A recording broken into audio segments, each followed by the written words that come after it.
Hello and welcome back to another video. So I wanted to do a video on the Twisted Leagues because it's been out for over a week now and lots of people are getting involved with it.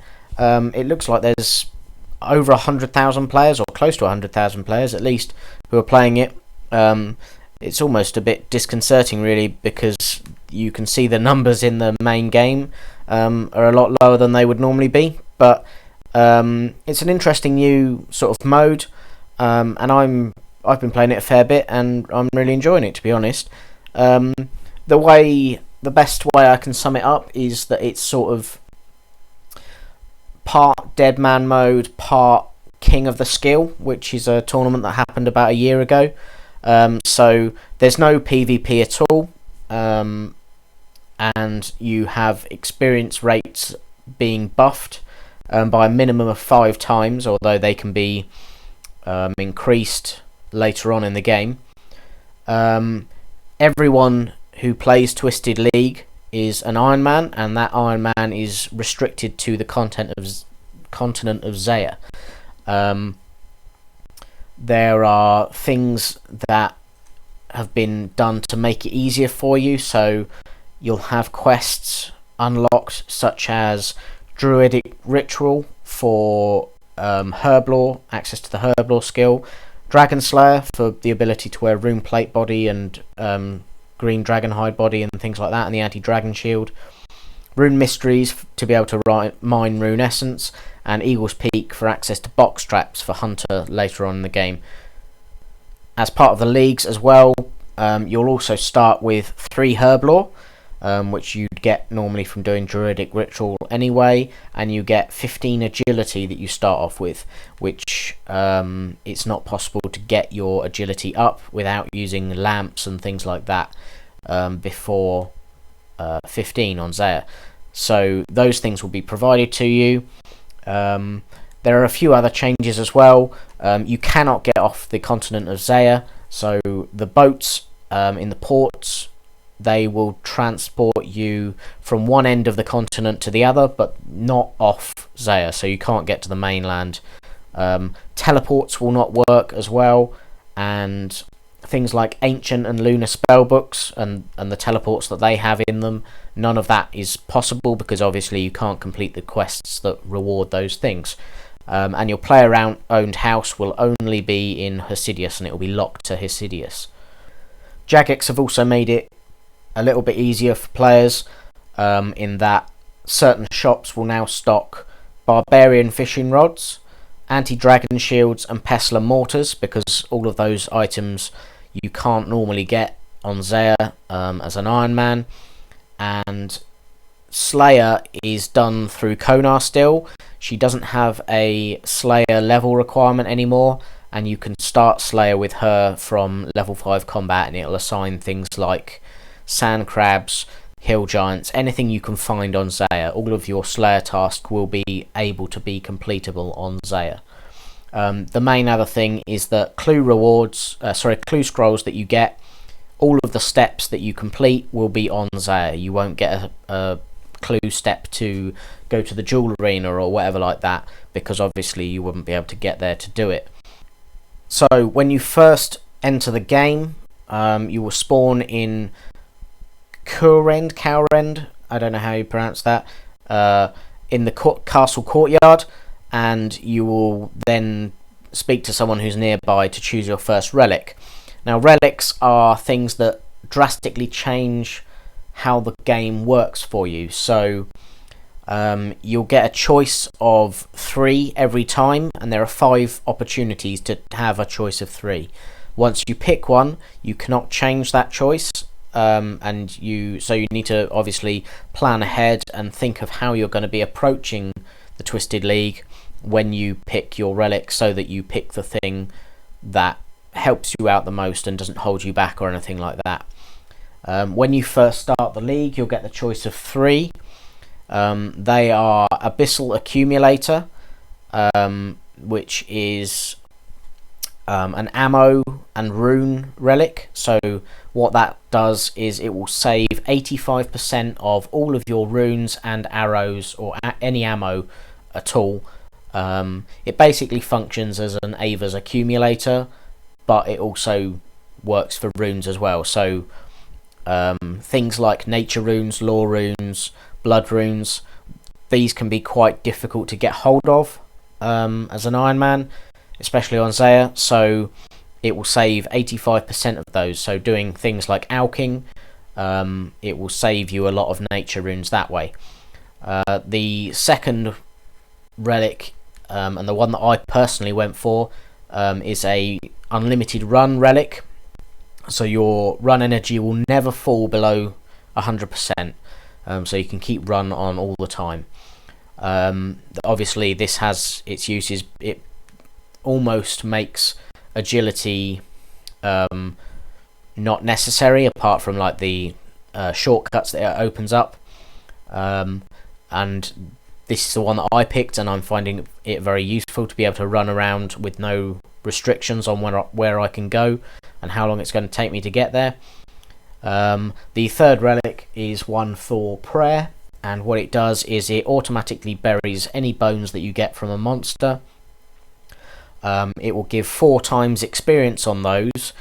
That stacks with the 5 times experience, so you'll be getting 20 times experience for each bone that you bury. Additionally, ensouled heads will be dropped 2 at a time rather than 1 at a time, and your prayer will drain a lot slower than it would normally. So it's a relic that's very heavily focused on prayer. Now, to get these relics, you have to earn points, and your points are earned by completing various tasks around the continent. So when you complete a task, depending on what category it's in, you'll get an amount of points, and then after you've chosen your first relic, you'll get an additional 4 times when you get more relics to pick from. I'm not going to go into what those relics are and my opinions on them in this video. I'll save that for a future video, because I sort of want to leave it as a bit of a surprise. I didn't want it ruined for me, so I don't want to ruin it for other people either. But when it comes to tasks, there are 5 different categories, and they mirror the ranks of Clue Scrolls. So there's easy, medium, hard, elite and master, and they award an increasing amount of points based on the category that you complete. So easy gives 10 points, medium gives 50 points, hard gives 100 points, elite gives 250 points, and master gives 500 points.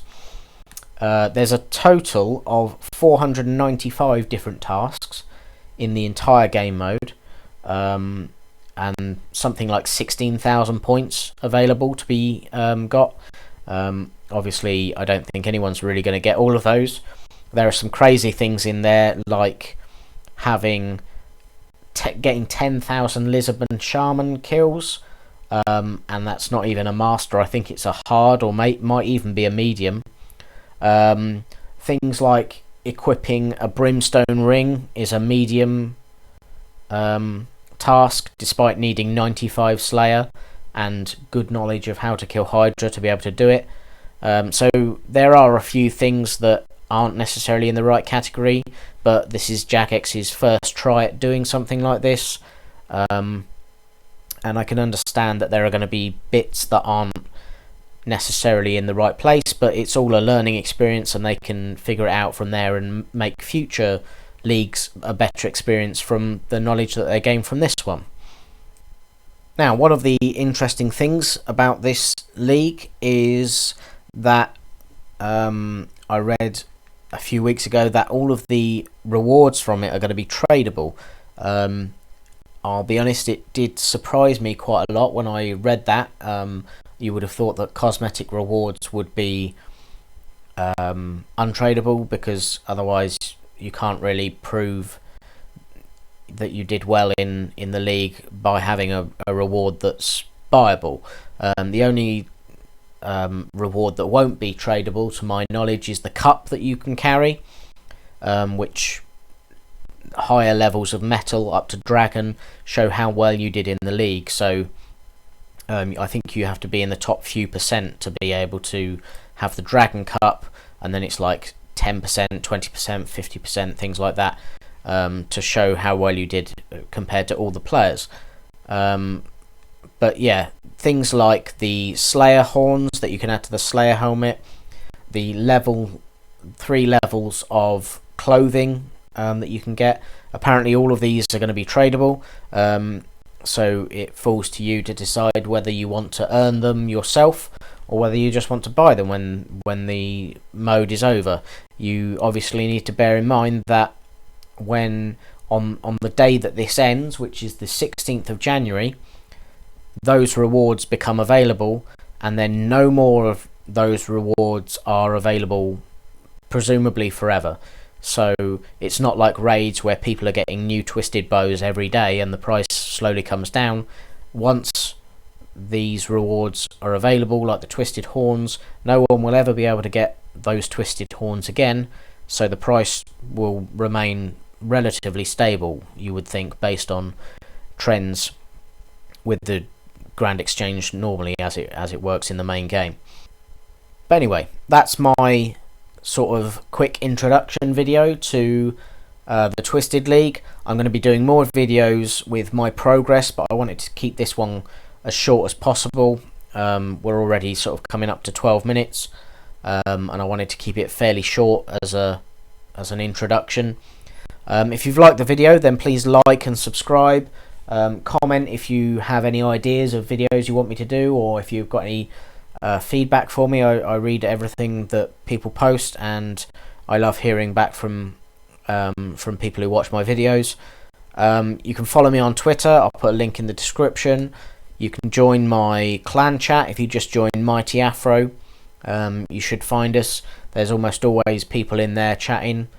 We also have a link to our Discord, which I'll also link in the description. But yeah, that's basically a quick introduction that I wanted to do. I didn't want to go too sort of deep into it. I wanted to save that for progress videos and sort of just do this as an introduction. But yeah, if you've liked the video, then yeah, like and subscribe, and I will see you in the next video, which will be more League's progress, and will then extend on to a series. But thanks very much for watching, and I'll see you soon.